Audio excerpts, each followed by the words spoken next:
Good morning, students. Our today's topic is arithmetic progression, that is AP. AP से पहले हम progress word से बना है।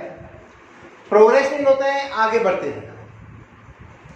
तो ऐसी प्रोग्रेशन इस तरह से आगे बढ़ना, नंबर्स को इस तरह से आगे बढ़ाना है डेफिनेट ऑर्डर पर, किसी पैटर्न पर आगे बढ़ाना, दैट इज कॉल्ड सीक्वेंस।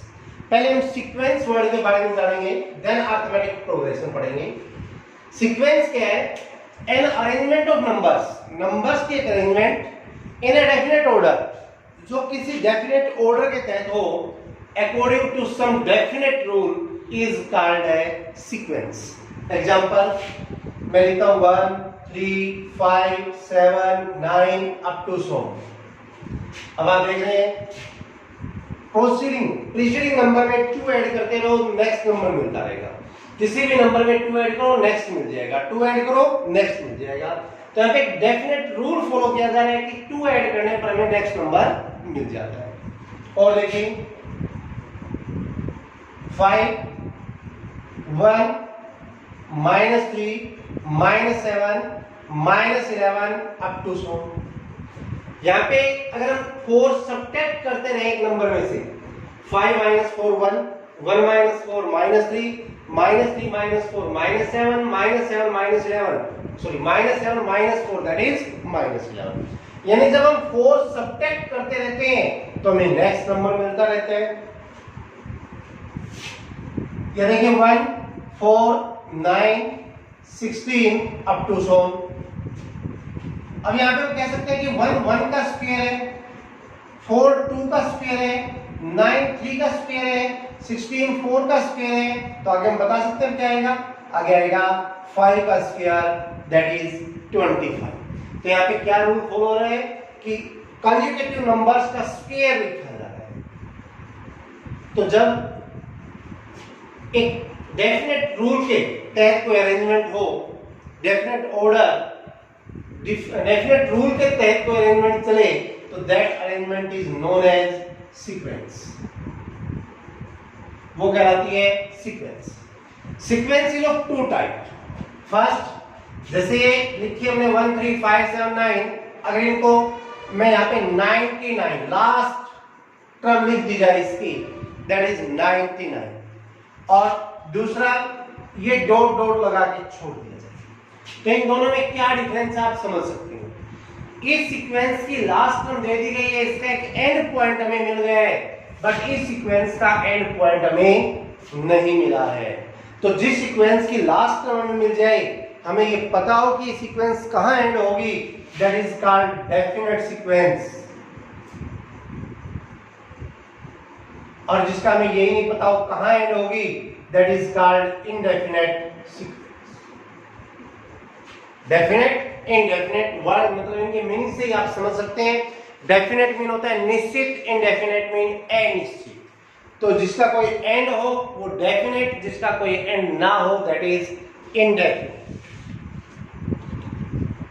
इसके बाद आते हैं अरिथमेटिक प्रोग्रेशन। अरिथमेटिक प्रोग्रेशन से पहले हम सीरीज के बारे में और जान लेते हैं। सीरीज देखो, जो कोई भी सीक्वेंस है, जैसे यही सीक्वेंस में लेता हूं 1 3 5 7 9 प्लस अप टू 99। अगर इनके बीच में एक कोमा लगे तो ये सीक्वेंस है, और अगर इनके बीच में प्लस या माइनस के साइन आ जाए then it is series. Okay, दो कंसेक्यूटिव टर्म्स के बीच अगर कोमा है तो सीक्वेंस, और उनके बीच प्लस और माइनस है तो सीरीज। याद then we will discuss about AP, arithmetic progression. Arithmetic progression क्या है? A sequence is the difference between every term, दो conjugated terms, and the one preceding it is always constant। दो conjugative terms के बीच का जो difference है जब वो हमेशा इक्वल रहता है और कांस्टेंट रहता है, चेंज नहीं होता, then the sequence is called an arithmetic progression. जैसे मैं सीक्वेंस लेता हूं 1 5 9 13 17 अप टू 100. अब देखिए यहां पे डिफरेंस 4 है. 1 plus 4 that is 5, 5 plus 4 that is 9, 9 plus 4 that is 13, 13 plus 4 that is 17. Next term चाहिए तो 17 plus 4 that is 21. तो दो कंजुगेटिव टर्म्स के बीच में एक कांस्टेंट डिफरेंस है, वो चेंज नहीं हो रहा है, बार बार 4 का डिफरेंस आ रहा है. तो इस टाइप की जो सीक्वेंस होती है that is called arithmetic progression और एपी. और देखिए एग्जांपल 100 97 94 91 88 अप टू 100. अब आप यहां पर देखेंगे 100 minus 3 97, 97 minus 3 that is 94, 94 minus 3 that is 91, 91 minus 3 that is 88. यानी 3 सब्ट्रैक्ट करते रहें तो हमें नेक्स्ट टर्म मिलती रहती है. Then this sequence is known as AP. Okay. अब इस एपी में जो फर्स्ट टर्म, ये वाली टर्म है, ये वाली टर्म है, ये वाली टर्म है, it is known as first term and denoted by a, small a. Remember it, first term को स्मॉल ए से डिनोट किया जाता है. This one is second term, can be written as A2, A3, A4, A5 up to so on. इसी तरह आगे चलता है. और जो ये दो कंजुगेटिव टर्म्स के बीच का जो डिफरेंस है, difference between two conjugative terms, that is called common difference and denoted by D, small d. Remember it. Common difference that is equal to, किन्हीं भी दो कंजुगेटिव टर्म्स को सब्ट्रैक्ट कर दें आप. A2 माइनस A1, सेकंड में से first minus कर दी तो आपको D मिल जाएगा. थर्ड में से सेकंड माइनस कर दी तो आपको D मिल जाएगा. फोर्थ में से थर्ड माइनस कर दी तो आपको D मिल जाएगा.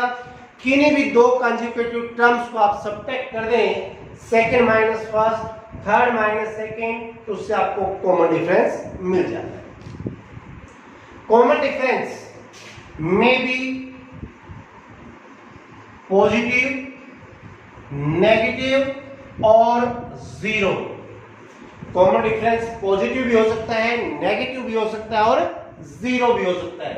अब आप देखिए यहां पे हमने कॉमन डिफरेंस लिया था, अगर यहां पे हम दो कंजुगेटिव टर्म्स का बीच का डिफरेंस देखें तो 4 आता है, और यहां पर दो कंजुगेटिव टर्म्स के बीच का डिफरेंस देखें तो -3 आता है. ओके. तो यहां पे कॉमन डिफरेंस पॉजिटिव है, यहां पे कॉमन डिफरेंस नेगेटिव है. तो कॉमन डिफरेंस में भी पॉजिटिव, नेगेटिव और जीरो. जीरो भी हो सकता है. अगर मैं लिखता हूं 3 3 3 3 3 up to so on, it is also an AP. ये भी एपी है जिसकी फर्स्ट टर्म 3 है और common difference second term minus first term that is 0. Okay. तो ये कॉमन डिफरेंस आपको याद रखना है. अब आते हैं एपी की फॉर्मेशन. एपी कैसे बनती है, कैसे बनाई जाती है. देखिए सबसे पहले एक टर्म में फर्स्ट टर्म वो लिखो. फर्स्ट टर्म होगी A1 that is A. Second term, first term में कॉमन डिफरेंस ऐड कर दिया जाता है. फर्स्ट टर्म में कॉमन डिफरेंस ऐड कर दिया जाएगा तो सेकंड टर्म हो जाएगी हमारी A plus D. Third term A plus D और एक बार और D ऐड हो जाएगा, यानी हो जाएगा A plus 2D. Then fourth term A plus, इसमें एक बार फिर D ऐड हो जाएगा 3D. Fifth term A plus 1D और ऐड हो जाएगा इसमें 4D. देखिए इस पैटर्न को फॉलो करिए, ये भी एक पैटर्न है. A1 यानी first term that is A और it can be written as A plus 0D. Second term आया a plus d, it can be written as a plus 1 minus 1 into d, it can be written as a plus 2 minus 1 into d, क्योंकि यहाँ 1d है तो 1 को लिख दिया हमने 2 minus 1, यहाँ पे 2d है तो it can be written as a plus 3 minus 1 into d, third term थी 3 माइनस 1 दैट इज 2 आ गया। ये फोर्थ टर्म है तो a plus 4 minus 1 into D, fifth term a plus 5 minus 1 into D. अब यही पैटर्न आपको फॉलो करना है। अब अगर हमें यहाँ पे 10th टर्म लिखनी हो तो क्या आएगी, इसी के अकॉर्डिंग देखिए, a एज इट इज सब में आ रहा है, फिफ्थ टर्म हम ले रहे थे तो आंसर आया था हमारा 5 माइनस 1, फोर्थ टर्म थी तो 4 माइनस 1, थर्ड टर्म थी तो 3 माइनस 1, यहाँ पे 10th टर्म है तो क्या होगा 10 minus 1 into B. 15th term हमें चाहिए तो a प्लस सेम यही प्रोसेस फॉलो करेंगे 15 minus 1 into D. 20th term होगी a plus 20 minus 1 into D. अगर हम इसी पैटर्न को फॉलो करते रहे तो nth टर्म क्या होगी, nth term of a p that is a as it is plus 20 term थी तो 20 यहां पर आया था, अब nth टर्म चाहिए तो n यहां माइनस 1 इंटू डी। ये होगी किसी भी एपी की nth टर्म, किसी एपी की जनरल टर्म, किसी एपी की लास्ट टर्म। एपी की लास्ट टर्म कहा जाए, एपी की जनरल टर्म कहा जाए, एपी की nth टर्म कहा जाए तो आपके पास फार्मूला आया a plus n minus 1 into D. Example देखिए, ये फार्मूला आपको याद रखना है, पूरी एक्सरसाइज में यही फार्मूला यूज होगा, नथिंग एल्स। जैसे मैं एग्जांपल लेता हूं, -5 -1 3 7 अप टू 100। पहले आपको यही चेक करना होता है, फर्स्ट एक्सरसाइज में मिलेगा आपको कि बताइए गिवन सीक्वेंस एपी है या नहीं। तो आप दो कंजुगेटिव टर्म्स के बीच का डिफरेंस देखिए, -1 माइनस -5 करोगे 4 आएगा, 3 माइनस -1 करोगे 4 आएगा, 7 माइनस 3 करोगे 4 आएगा। तो ये एपी है। अगर ये एपी है तो इसमें first term -1 common difference, second term minus first term, तो जाएगा -1 प्लस 5 दैट इज 4। सबसे जरूरी है इसमें कॉमन डिफरेंस आपको ध्यान से कैलकुलेट करना है। अब सपोज हमें यहाँ पे कहा जाए कि इसकी 10th टर्म कैलकुलेट करो, तो इस एपी की 10th टर्म क्या होगी, इसी फार्मूला के according a plus 10 minus 1 into d that is equal to a plus 9d। तो यहाँ पर a है 9 माइनस 5 प्लस 9 इंटू डी है 4, 9 4 जा 36 माइनस 5 दैट इज 31। यह आपका आंसर हो जाएगा।